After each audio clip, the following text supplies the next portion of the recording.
Good morning. So magbigay lang ako ng update dito sa aming mga grow out. So ang size nito ngayon ay nasa 3.5 to 4.5 cm. So juvie size pa rin.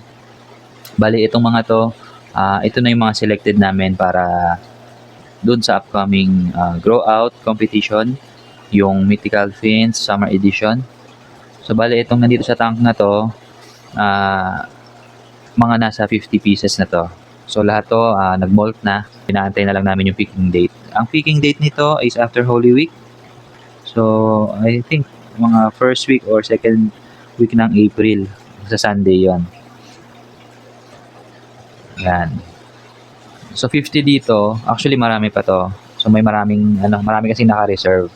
Ang target namin is nasa 30 to 40 slots na confirmed. Ang current participants ngayon, alam ko nasa 50 plus na eh. Kaya 50 pa lang tong na-save namin, na-select. So ito yung siguradong may color na. Ngayon, meron pa kami dito. Ito. So for observation pa. Naantay pa namin mag-molt. Pag nagkaroon ng signs ng molting, kukunin namin tapos dadali namin doon. Isusort uli namin.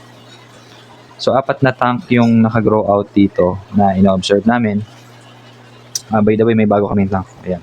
6x2x2 monster tank. Pang grow out din to. So, tingnan pa natin yung iba. So, dito, sa 120 gallons. Ayan. Meron pa dito, I think, around, nasa 100 tails to. Mga 80 to 100. Sa taas, saka sa baba. Dito pwede tayo mag-select din. So 3.5 to 4.5 cm to sila. Tulad nito, may mga molting na eh. Ito, pwede ko na itong isama dun.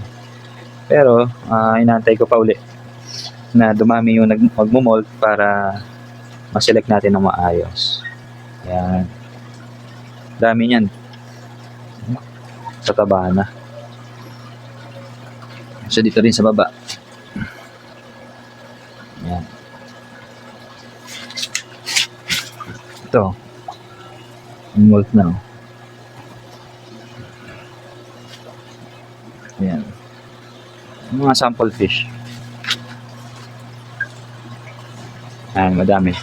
Madami tayong juvie. So wala pang mga, hindi pa expected naman namin yan, hindi pa yan sila full color. Kasi nga nasa 2 months pa lang to. Yan. Tapos, after 3 to 4 months, yan, magkukulay din sila. So, sa ngayon, ganito ang itsura nila. Yan. So, ang final selection nito, 1 week before deadline, papakita uli namin yung status. So, kung aabot tayo ng 50, 60, 70, tapos kaya namin i-provide yung ganong kadami, aabot tayo doon. So, paunahan na lang. So, first, payment, first serve. Ayan. So, comment kayo sa video kung gusto nyo sumali. Itatag ko na lang yung organizer para makita kung sino yung mga gusto. So, again, first week or second week ng April, ang target picking. So, ang details nasa poster or mag-message na lang kayo dun sa organizer. Okay? So, yun lang. Update lang dito sa ating mga ipapag-grow out na mga rancho. Okay? So, yun lang. Salamat.